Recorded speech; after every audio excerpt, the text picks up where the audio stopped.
It's the rule of nerds, and for this video, we are going to be talking about 3 pilots of 3 TV shows that were taken from the comic books, and they are Riverdale, Legion, and Powerless.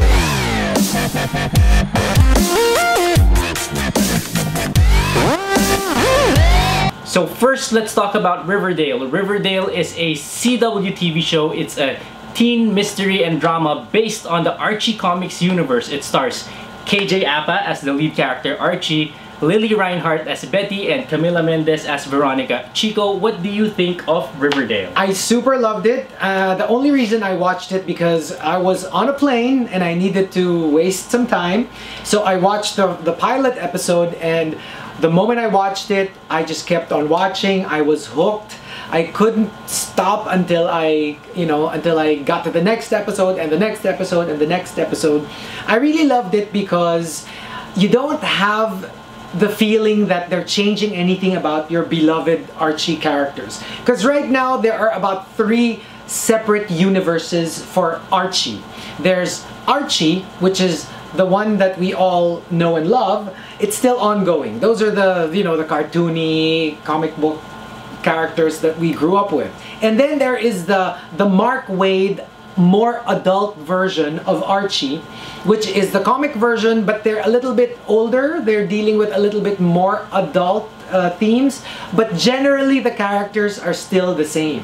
It's just an edgier version of what we were used to. And then there's the TV version, which is a complete overhaul. So think of it as, for DC Comics, it's like the Elseworlds. Yeah. It's not really, nothing was retconned, nothing was changed in the real universe of Archie. This is more like, what if this kind of Archie world, this kind of Riverdale existed? So there were many, for those who watched it, there are so many like large leaps for certain characters. Miss Grundy primarily, you have Moose and other characters. For me personally, I don't mind as long as they kept the 4 main characters more or less the same. So you have, of course, Archie and Jughead, and you have Betty and Veronica. And for everybody else, they can be as wildly creative and crazy as they want. So I'm enjoying every minute of it. I don't feel like, oh my gosh, how could they make this character like that? Because, I get the feeling that Riverdale, the creators of Riverdale, are not really taking themselves too seriously. They know that they don't have the responsibility to stay true to the actual characters because they have the creative license to change it any way they want, because it's not the real Riverdale. So I'm enjoying it. For me, as a huge fan of the Archie comics growing up, it's a lot of fun to hunt for Easter eggs. Yes. When you see the Riverdale sign, their town slogan is "A Town with Pep," which is what the original title of the Archie comics, or Pep Comics. Yeah.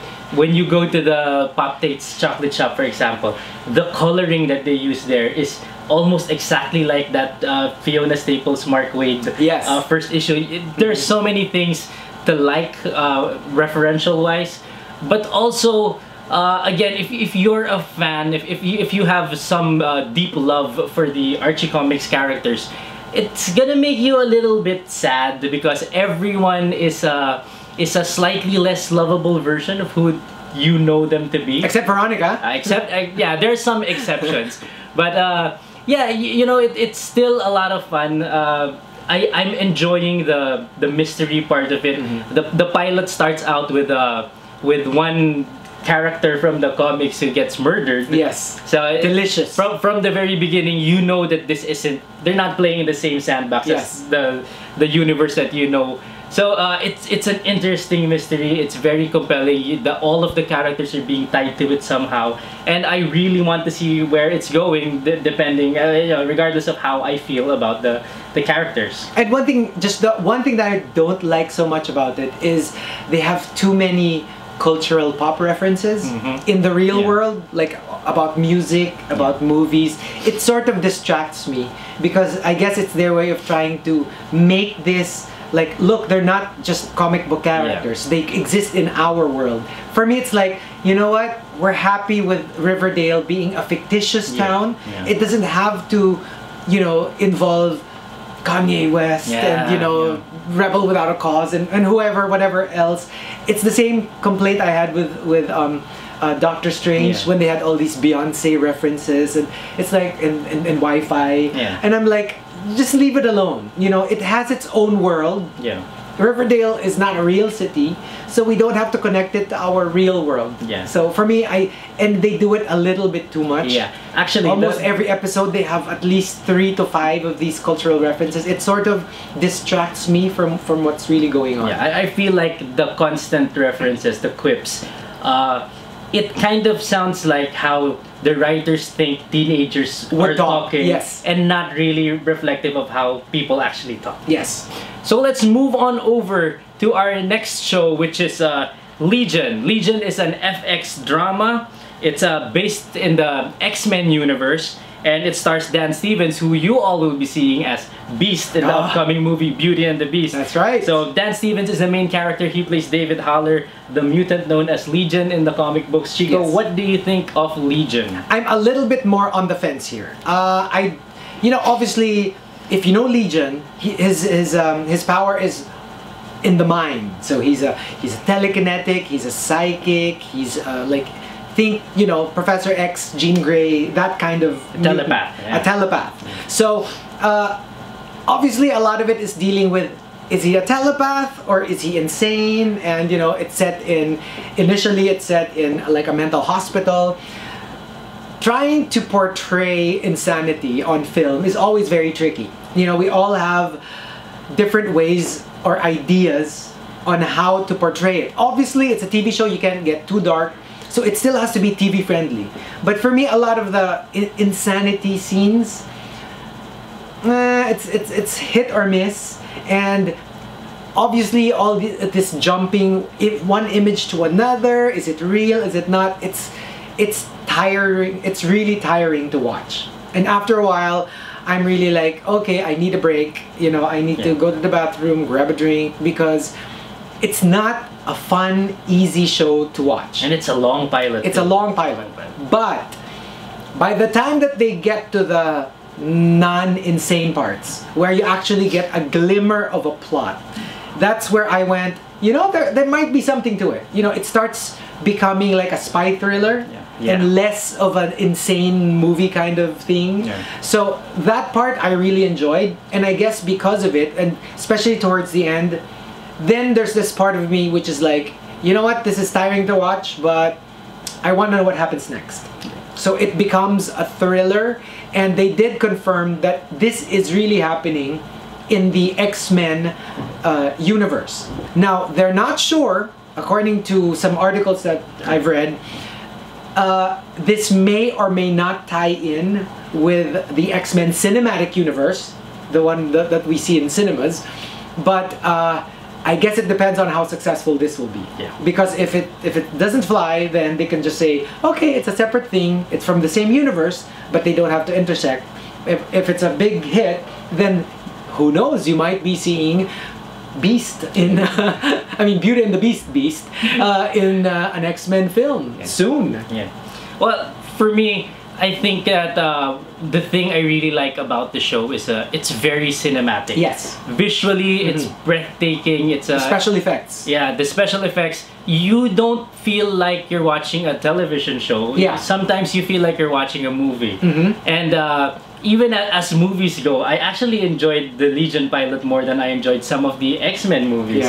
So I was half expecting at the end when he gets broken out of where he was being held captive. How great would that have been if it were like X-Men you actually knew if that happens, right? So again, it's beautiful, and I think that if they can find a way to let it intersect with the main X-Men franchise, it would be something I was never done before, a TV show that crosses over, and you can actually get away with it because, like we said, Dan Stevens, the star of this one, he's gonna blow up as an actor after he comes out as Beast in Beauty and the Beast, so he might actually be one of those TV stars who can cross over to the big screen. But that's the thing, initially, the ratings were pretty much so-so. It wasn't a big hit when it came out, but we'll see after Beauty and the Beast, because if people start seeing Dan Stevens as a big star, and they're like, hey, by the way, he has a superhero TV show on FX. Who knows? It might just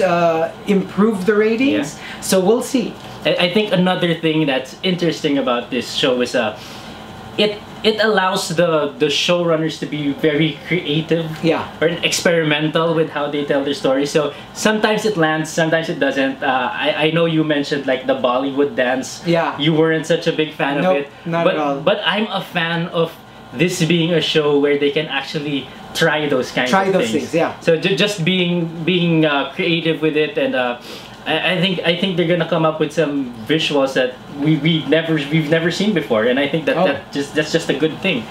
Okay, so let's move over to the third show, which is the NBC comedy Powerless. Yes. Powerless is set in the DC universe, and it stars Vanessa Hudgens as a head of a research and development group in for Wayne Securities, but not Wayne Bruce Wayne. Yeah, but it's a smaller branch set in Charm City and not Gotham City. Led by Bruce Wayne's cousin Van Wayne. Yes, played by Alan Tudyk. So Chico, what did you think about Powerless? I really enjoy the plot. I mean, you know, the premise is it's like Gotham. You know, it's set in Gotham, but it doesn't have Batman in it. Same thing with this one. It's also, you know, it's not in Gotham. It's in a superhero city. Yeah. It's got superheroes, but not superheroes we're familiar with. It references Batman, but we never see him. It references Bruce Wayne, but we never see him. We don't see Nightwing. We don't see Batwoman. We don't see Damian Wayne. But obviously, it's like a parody. It's like, you know, they're just having fun. And the only thing that I have against it is that it's not really as funny as I expected it to be. I love the comic book references, but you know, if you've seen the really funny, you know, contemporaries, you know, you have Modern Family, you have Big Bang Theory. Those are infinitely funnier, haha, laugh out loud comedies. This is more like, oh, okay, that's cute. Yeah. You know, you don't really like laugh out loud. But then, of course, it's the pilot. You know, let's give it a chance. Friends wasn't the great powerhouse it was when, you know, Rachel first marched in wearing a wedding gown. Yeah. I mean, it improved, but I like it, but I'm not like jumping out of my seat because of it. So for me, it's more like, okay, let's see where this takes us. Yeah. I think my favorite thing about Powerless is the opening credits. It has one of the all-time best opening credits I've ever seen for a TV show.